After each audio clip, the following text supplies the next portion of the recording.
had time or the wherewithal to reply. If you want to know what trouble is, I'll tell you.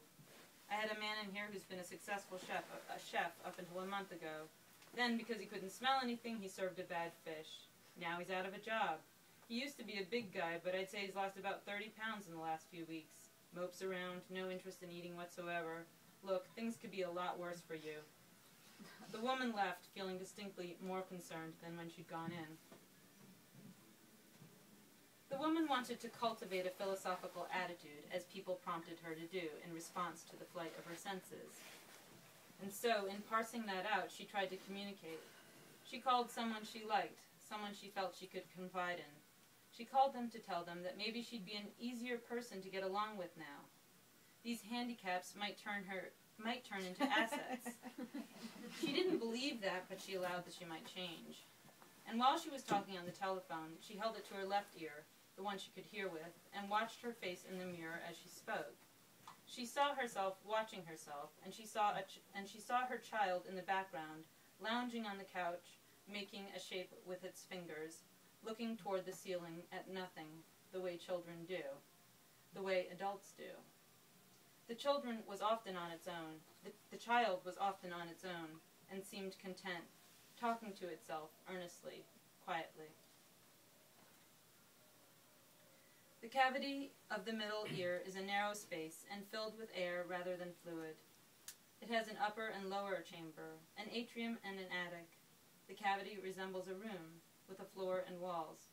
It contains a chain of movable bones, the hammer, the anvil, and the stirrup. The woman said to the friend she had called, "I'm worried about the fact that I won't be able to tell, for instance, if there's a fair." She frowned while watching herself. She'd meant to say fire. "Smoke, I mean. I won't be able to smell smoke."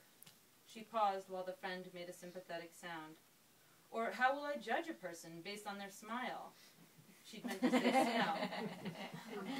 "Or if her food were rooted, meaning rotten." These were easy slips. The words were similar. She exaggerated with her lips and said, "I'll call you father," meaning later, and hung up. In the mirror, she mouthed the word, "word."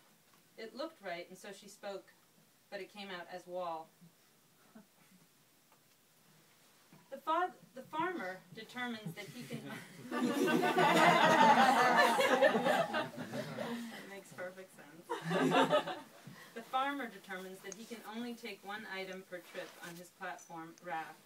If he first pulls over with the duck on the raft and leaves the duck on the other side of the river, then pulls back for the grain, which he dumps on said other side, he can return with the duck back to where he brought it from, leave it on that side while he pulls across again with the fox, leaving the fox and the grain there as he makes a fourth and final crossing for the duck. The farmer can accomplish what he set out to do if the duck begins and ends the circuit alone. The inner ear is a tiny boned labyrinth and holds both the sound system of pressure impulses from mechanical vibrations to electrical signals, hairs to the brain, and the spiraling vestibules where waves create and control balance, movement.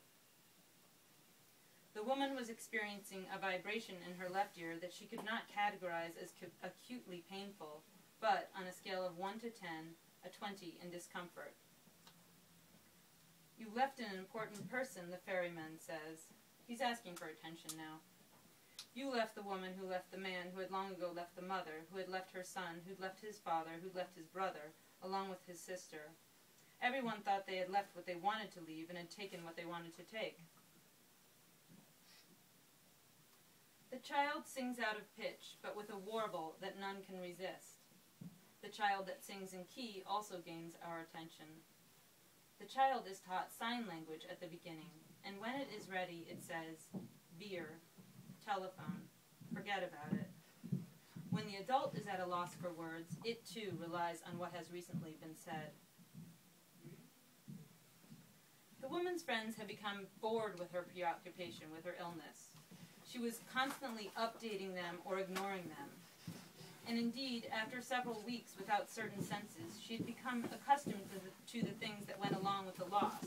They weren't exactly advantages, asses, as she had said earlier, just adaptations.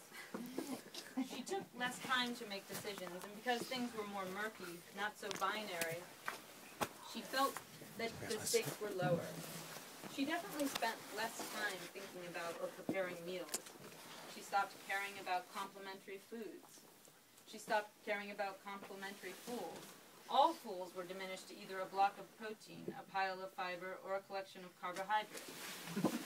It doesn't phrase me, she said to the child, while getting the mustard, the walnut vinegar, the kimchi.